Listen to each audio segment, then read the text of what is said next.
pictures up there in that school and everything are just as vivid now. Oh, yeah. So many things are just as vivid as they were when they took place. And Did you ever have a reunion where your kids or anybody got together, or the people of Blakeburn got together? Yeah. Yeah. In 1965, Yeah. there was a Blakeburn reunion, Mm-hmm. but my mother had died during the week, Mm-hmm. and she was being buried on the Saturday, and this was when the reunion was. So I missed that reunion, Uh-huh. but we had another reunion 2 years ago Uh-huh. of Blakeburn people, Yeah. and I went to it, and it was so good to. But you know, John, uh, at the time of the reunion, I got to thinking how many people had gone before, and not counting the ones that were in the explosion. Mm-hmm. I counted 125 that had died. Mm-hmm. Out of what size was the town? Well, at the height of its operation, there was about 300 men at Blakeburn, you see. And You know, I've been up there a few times, and I was looking for old bottles. Lots of people. Okay. So I was looking for old bottles, and they must have eaten ketchup by the tons. All these Heinz ketchup bottles that were 6-sided or 8-sided. Oh, there was a huge dump there. Yeah. You know where the sign is, the population? 3. Well, the barn, as I mentioned, the barns were there. Mm-hmm. Then on the far side of the barns, down the hill, that's where they used to dump all the cans and everything. And there was hundreds of people, I'm sure, John, have gone in there and just cleaned that whole thing right out. Yeah. I found sardine tins. Did people like sardines? Yeah, they did. Yeah, and ketchup. Anything that was added. Anything. I figured the ketchup went with the venison. In order to be able to eat the venison, they had to use some ketchup or something. Because they must have eaten a lot of venison up there, huh? Yeah. Well, they did have a meat store there, and a fellow by the name of Albert Bloom used to run it. See? And I don't know if you recall, as you go on past that sign, this population sign, you go down the road away and then turn to your right. You can either go down or you can go up. Yeah. And you go up. Where you go up, yeah. Well, you'll notice on your left-hand side, there's quite a pile of old lumber there. Well, that's where the mess hall used to be. Oh, that was the mess hall. That was pile of lumber. It was. Yeah. What happened? The snow drop it down, or? Oh yeah. The snow just collapsed it. And then when Blakeburn closed down, a lot of people went up there and got the lumber, and took the buildings down. Well, just across the road from that, you will notice there's 2 holes going right in the side hill on your right-hand side. And these were the root houses where all the vegetables were kept. I was in there. I was in those. Yeah. I thought they were dugouts for people. No. The people lived in there. No, these were the root houses for the potatoes, carrots, turnips. I've been in those. Yeah. The door was still on when I was in there. That's in 69. That's right. 1969, there was still a door on there. Yeah. And it had leather hinges, as I recall. That's right, like John. That. Yeah. They used to get their full supply of vegetables in the fall. Yeah. And keep them all in there. And it was amazing how well they kept, in there. Yeah. And then you go on past there where you're going up to the open pit section. And on your right-hand side was where the big bunkhouse was.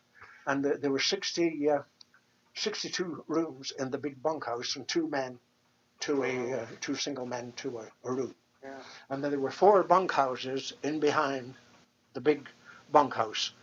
And there were anywhere from 4 to 6 men in each one of the bunkhouses. And then there were bunkhouses down in Pig Alley, what we called Pig Alley. How did it get that name? I'm coming to that, John. Yeah, okay. Yeah, I got it. There was quite a community. Did you happen to go down where the track used to be? Of course, you wouldn't know where. I went down the hill, okay? Here, I'll describe what I saw when I went up. I went up there. I saw that sign, population. It said 3, and somebody crossed it out and it had 1. Oh yeah, yeah. And so I wondered who the 1 was. I never met him, but then I went up on the upper end, like you see, and I looked around in there, and then the road sort of wound around, and there was old cabins, like you see, and there was coal in these boxes alongside the houses. There's like a lid, and then inside there was coal in some of these boxes. That was going down the hill a little bit. Oh well, you were. Then I went down, and there was a bridge across the creek down at the bottom, Badger Creek or something. I don't know if it was Badger Creek.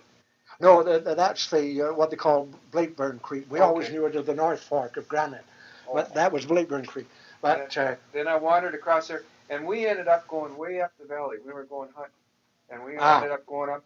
We crossed another bridge, and we went along a side hill, and the creek was down below us here. And then we went up, and there was an old logging camp, and that's where we camped, and we went hunting up there. We got a mule deer buck. Yeah, it used to be good hunting up in there, John. Yeah. Well, as you were going on that road down to the creek, did you notice cement pedestals on your right-hand side of the road, just after you passed where these root houses used to be? Because I can't remember. It was because the road goes right by them. Yeah. But I guess you just didn't notice. Didn't register. It was the fall. And there's lots of leaves on the ground. All the poplar trees had shed all their leaves. And they were covering a lot of stuff too. Yeah. Well, this probably was it. Well, that was where the boilers were that used to run the compressors for the compressed air for the mine. And they anchored them in cement. That's right. Yeah. That's right. Yeah. Well, directly. Well, where you saw that sign, the population of 1. Yeah, right. And by the way, at that time there was 1, and it was this Walter Mottishaw that lived there. Yeah, at that time. Yeah. Was he hired to stay there? No. He just stayed on. No, he just loved to be there. You see. Oh yeah. And the cabin is still there. It was at the mouth of what we call the Wilson Tunnel. You see. But there's no sign of the tunnel there, but you can see where the water is coming out of the tunnel. Well, directly down below that, if you'd have gone down the hill from that sign, you'd have come to quite a big cement abutment, and that was the anchor for the cables for the tram line on the upper terminal. Oh, wow. And this is where the the lifts. Guy wires. Yeah. Anchors. Yeah. This is where the lifts and everything was, where we used to put the cars onto the line for Comont, you see. And then directly down below that, there was around 16 or 17 houses down there. And you call that Pig Alley. Pig Alley. Yeah. And the road wound the way it got its name. Right, the pig pens were nowhere near to the houses at all, but the road down to the pig pens went by the houses, you see. And this is where it got the name Pig Alley. Yeah, right. And there used to be a little fella there that used to look after the pigs. Mm-hmm. And he would go and collect all the leftovers from the mess hall, you see. Yeah. And they used to have these 5-gallon, or these gallon, I should say, tins of fruit and peaches and plums and whatever, you see. Well, there was a lot of juice left over, you see. And this little fella, the pig man, he never suffered any pain. He was knee-high to a grasshopper. He would never suffered any pain. I know what he did with the juice. He used to take the juice and ferment it, you see. Yeah. And boy, yahoo! Yeah, really? And no matter how cold it got in winter, John, he never froze because he had enough antifreeze to take care of any variation in temperature, you see. Yeah. And then, as some of the single men moved away, these bunkhouses down in Pig Alley became open like for married people that were coming in, you see. Yeah. Yeah. So there was up to 300 people there.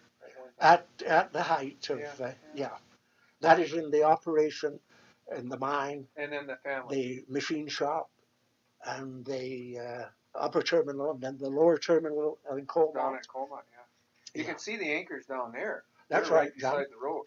Yeah. It's great big. And when we first went to Blakeburn, the bridge across the Tulameen River used to be just over from where that huge anchor block is. And it was across the river, and you turned left to go up to Blakeburn, and you turned right to go into where they put in the first tunnel ever for Blakeburn, up in what they call Fraser Gulch. And getting pretty well worn over now, but the cement footings for the compressors and all that were still there. And I remember my Uncle John,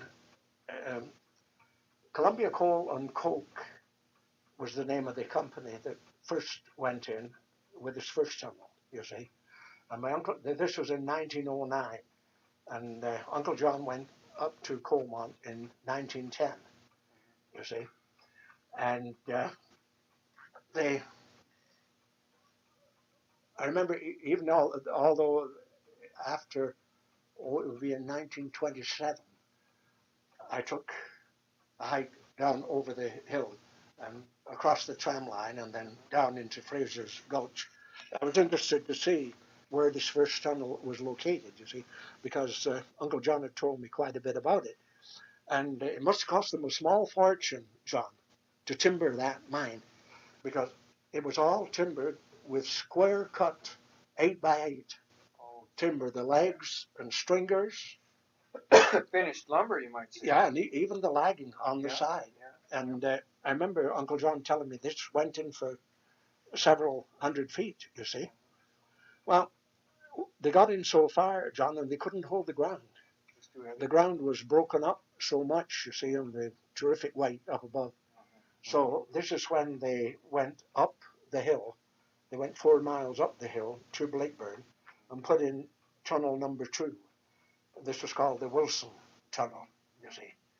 And then up from the Wilson Tunnel, they put a tunnel. They had a tunnel in number 3, and this is where the strip mine is. This is all where the strip mine is right now. And there was an incline coming down from number 3 to just by the lamp cabin, down onto the lower level. You see, and they used to bring coal out of the top tunnel and the bottom tunnel. And it was quite an enterprise. Oh, it was. Oh, yes. Oh, and yes. What killed it, the whole operation, was first the blast. That wiped out things, and then they were converting over to diesel electrics. Is that it? Or was that well, you see, what actually took place, John, where Blakeburn started to go down, you see, it wasn't a lot of people were under the impression that it was the explosion that closed, but it wasn't. It wasn't, because it worked 10 years after. It was maybe about 2 months before everything was all cleaned up in the mine and power restored and everything. Then they opened number 4 back up again and went back in, you see. And then,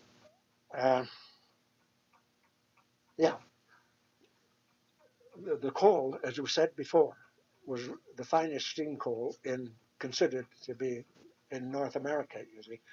And what Colmont Collieries did, this was their name, what they did was raise the price of their coal 25 cents a ton. And the CPR boycotted them. The CPR and the GN, the Great Northern, were both users of the coal, you see. And as I understand it, both the CPR wanted to get shares in and get in on this coal operation, so did Great Northern, you see. But they could never bring it into effect. They couldn't get together on it. Yeah. So they raised the coal price 25 cents a ton, and then the CPR boycotted them and went to merit for their coal. And they coal mine in Merritt at that time was known as the Inland Coke and Coal Company, you see. But while the coal was hot, it wasn't the same grade as Blakeburn coal, you see, and it clinkered and it just shot off the draft. It was all right for the light steam engines, but when you got to the larger steam engines with the heavy load, a lot of them were stalling on the grade, you see. And the firemen on the trains, they changed the name from Inland Coke and Coal to in, Inland Rock and Slate. So, and then GN converted to bunker fuel for the steam locomotives, you see. And this was the demise of Blakeburn. And in 1940, it operated for the last time. It closed down in 1940. And a few people stayed on for a while. Because evidently there was a sign up there. It said population 3, and then they crossed out. Oh, yeah. Well, there were quite a few people, John, stayed on because all the rails had to come out of the mine. Oh, yeah. All the electrical equipment the pumps had to come out. The hoists had to all come out, you see. And it was a big mine. There was a lot of stuff in there, you see. So that lasted for 3 years, and then that was it. They have it all cleaned out by... Yeah, just about a year, John, I would say. Yeah. And everything was all... in a whole era. Yeah, the end way of life. A whole way of life, and everyone went their separate ways, you know. And some of them you saw quite regularly, and as a matter of fact, I have some friends in Victoria, Huey and Velma Cuthbertson. And Velma came up to Blakeburn teaching in 1935, and this was where she met Huey. And Huey and I were always good pals, you see. And we always kept in touch. After they left Blakeburn, we always kept in touch. And then they had a daughter, and Shirley right now will be 40, Shirley would be in her mid-40s, I think. And she's, first of all, Shirley started teaching, you see. And like she her taught, mother. Like her mother. Like her mother, followed in her mother's footsteps, so to speak.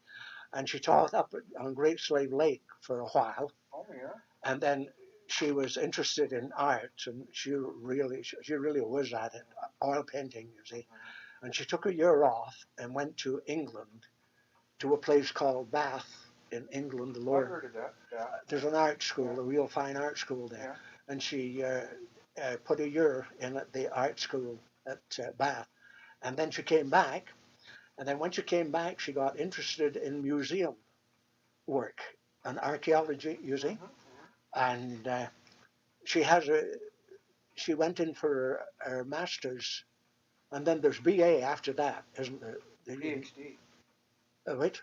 PhD? Doctor? No, she didn't go that. She got her master's in then museum. She went and got a BA.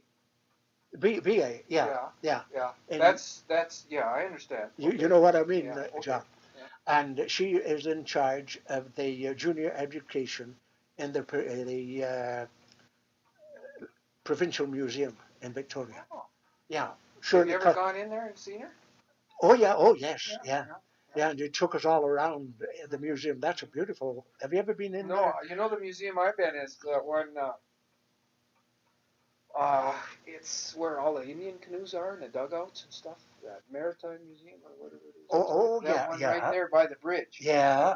That's right. Yeah. That's the one I was in. Ah. It's not far from Stanley Park, as I recall. Well, the Provincial Museum is just across the road from that, and it's a wonderful place. Shirley took us all through their beautiful, beautiful specimens of work in there in every way, shape, and form.